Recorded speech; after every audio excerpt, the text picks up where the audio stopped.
आज तक से बातचीत में एक बड़ी खबर आ रही है। उमा भारती बीजेपी की बड़ी नेता ने कहा है कि उन्हें इटावा के कथावाचकों की पिटाई कांड में साजिश नजर आ रही है।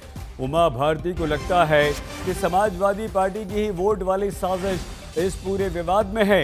ये बयान हमारे सहयोगी से बातचीत में उमा भारती ने दिया। आज हमारे साथ हैं पूर्व केंद्रीय मंत्री और बीजेपी की नेता उमा भारती जी। जाति को लेके, कथावाचकों की जाति को लेके जो विवाद खड़ा हुआ है उस पर आज उमा भारती जी से बात करेंगे। उमा जी, आपका बहुत बहुत स्वागत है। क्या कथावाचक की जाति विशेष को लेके विरोध करना उचित होगा कि आप अगर कोई ब्राह्मण जाति से, क्या वही कथा कर सकता है? दूसरी जाति का अगर व्यक्ति होगा, कथावाचक होगा, उसको कथा करने का अधिकार नहीं है?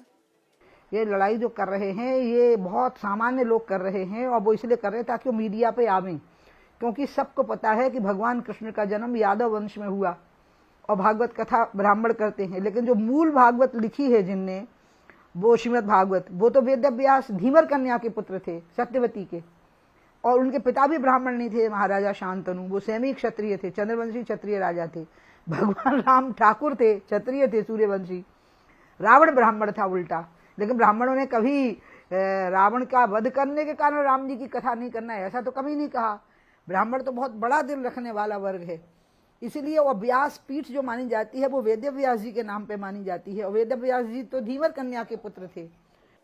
योगी आदित्यनाथ ने कहा है कि कांग्रेस और अखिलेश यादव जाति के आधार पर नफरत फैलाना चाहते हैं, इसीलिए इस पूरे मामले को तूल दिया गया। योगी आदित्यनाथ का ये कहना है कि इससे कोई पर्पस सॉल्व होने वाला नहीं है। खासतौर से योगी आदित्यनाथ ने अखिलेश यादव और कांग्रेस को टारगेट किया है कि वो राजनीति कर रहे हैं। कैसे होगा, क्योंकि योगी तो स्वयं ब्राह्मण नहीं है, और गुरु गोरखपीठ में गोरखनाथ संप्रदाय तो जो लोग रहे हैं वो अधिकतर सभी वर्गों के लोग रहे हैं, उसमें तो कुछ मुस्लिम भी रहे हैं। इसीलिए मुझे तो लगता है जैसे पूरा प्रायोजन हुआ है, आयोजन हुआ है। ये इसकी एक्सपर्टी पहले केजरीवाल जी के पास में थी कि जब उन्हें कोई बड़ा प्रचार करना होता किसी मुद्दे का तो पूरा खुद रचना करते थे, विरोध की भी और समर्थन की भी। मुझे ये डाउट हो रहा है कि पूरा प्लानिंग के साथ में हुआ है, क्योंकि कृष्ण तो स्वयं यादव हैं, ब्राह्मण बड़े प्रेम से भागवत कथा करते हैं। ये कोई ब्राह्मण वर्सेस यादव नहीं है, ये सब प्रायोजन है, राजनीतिक नाटक है।